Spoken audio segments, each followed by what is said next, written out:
Alkali merupakan unsur yang ada di golongan 1A yang terdiri dari Li, Na, K, Rb, Cs, dan Fr. Hidrogen tidak termasuk logam alkali karena merupakan unsur gas.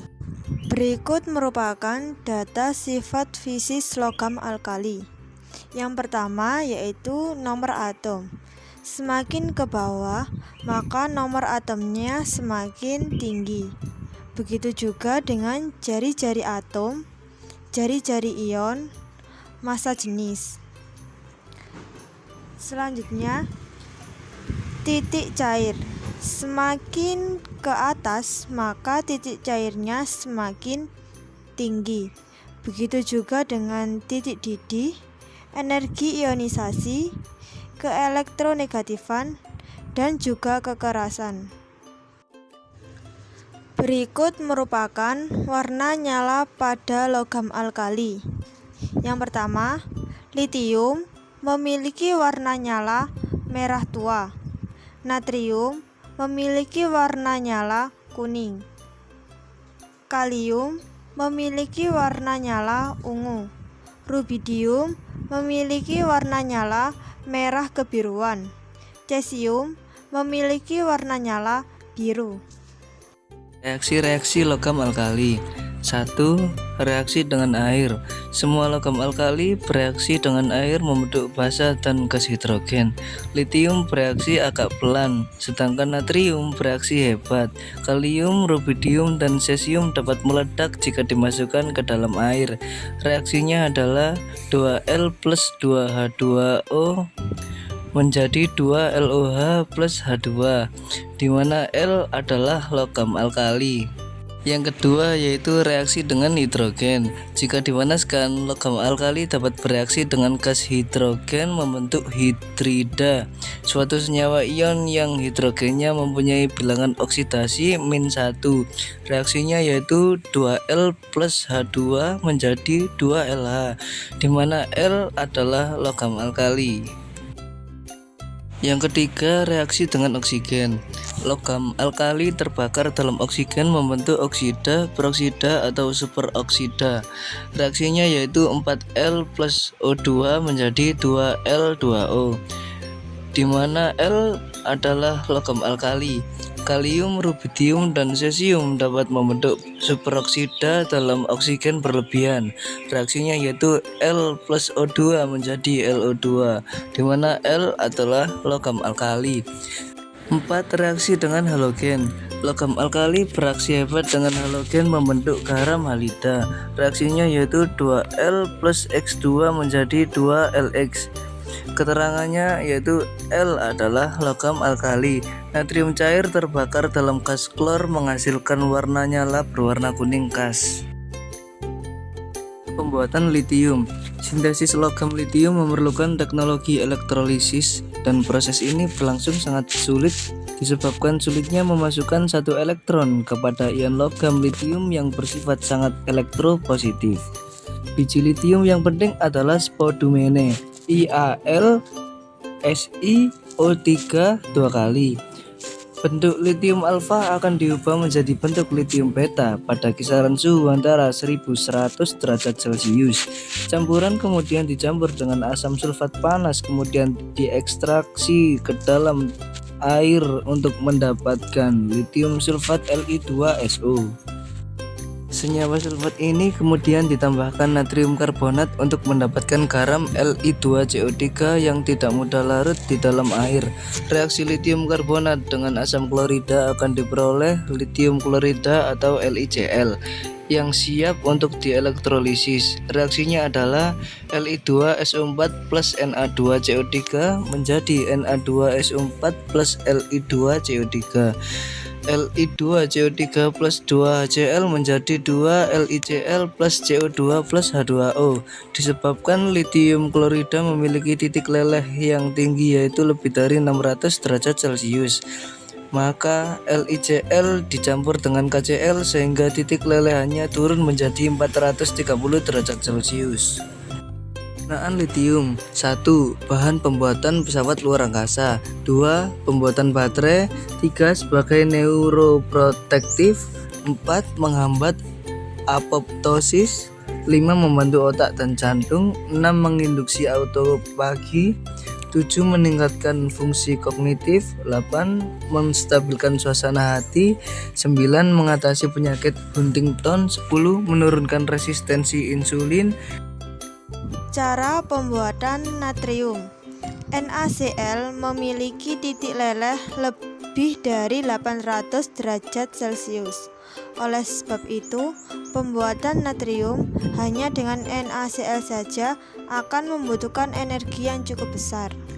Untuk menghemat energi, maka NaCl dicampur dengan CaCl2 dengan perbandingan masing-masing 40% dan 60%, sehingga titik lelehnya turun menjadi 580 derajat Celcius.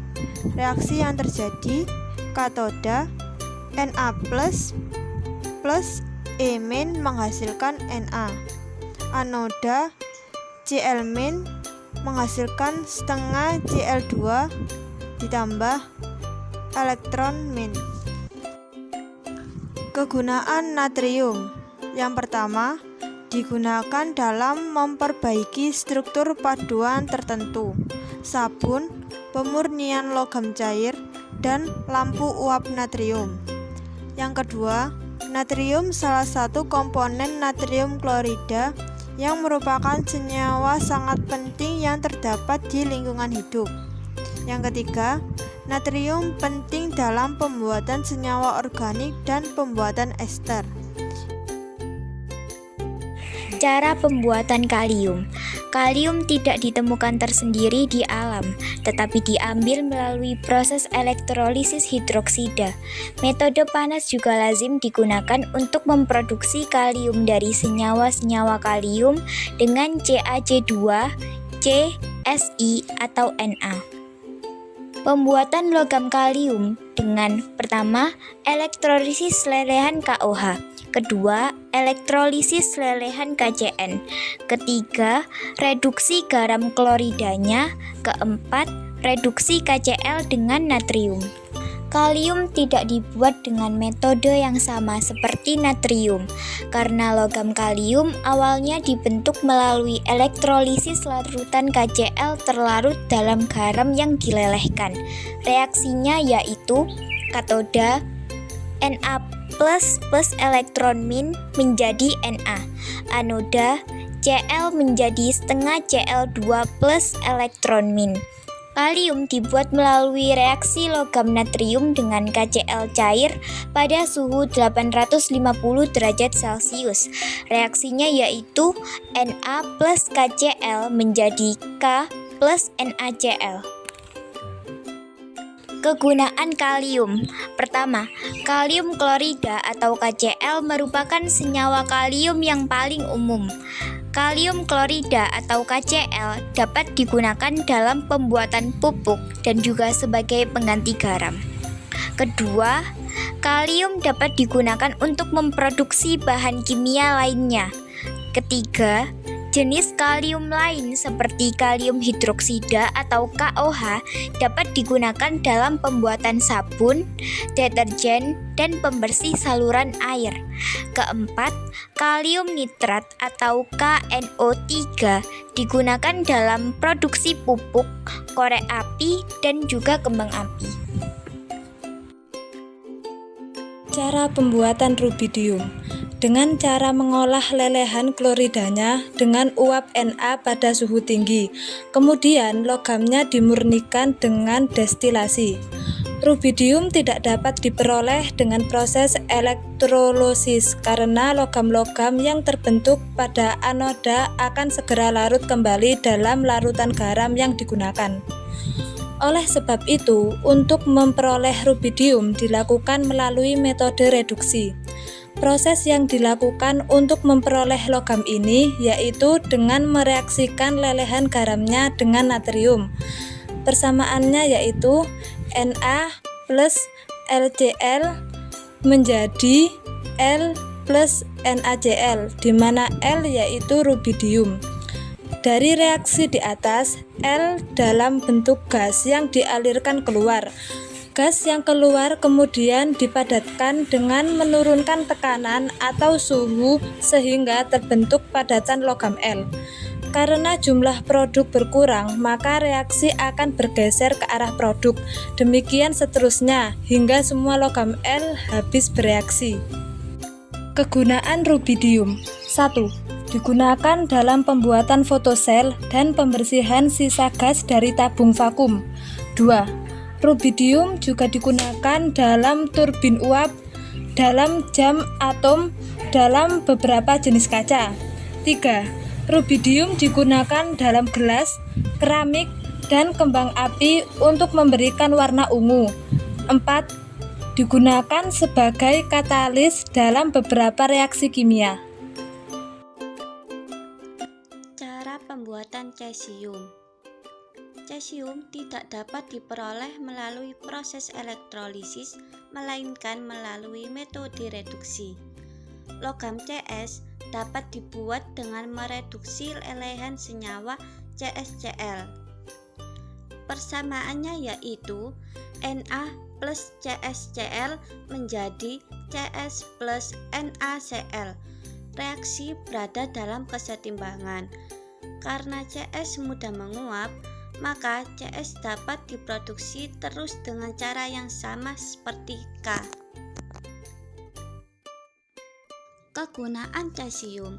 Pertama, jam cesium juga digunakan dalam jaringan yang mengawasi waktu transmisi ponsel dan arus informasi internet. Kedua, cairan pengoboran berbahan dasar cesium format banyak digunakan dalam industri minyak ekstraktif. Ketiga, digunakan dalam generator termionik yang mengubah energi panas menjadi energi listrik. Keempat, karena kepadatan cesium yang sangat tinggi, cesium klorida, cesium sulfat banyak digunakan dalam biologi molekuler. Cara pembuatan fransium. Fransium dihasilkan ketika unsur radioaktif aktinium peluru melalui reaksi sebagai berikut. 89Ac menjadi 87FrHe. Selain itu, fransium dapat dibuat secara buatan dengan membombardir thorium dengan proton-proton. Kegunaan fransium. Pertama, digunakan untuk penelitian di bidang biologi dan struktur atom. Kedua, sebagai alat bantu diagnosa potensial untuk berbagai macam kanker.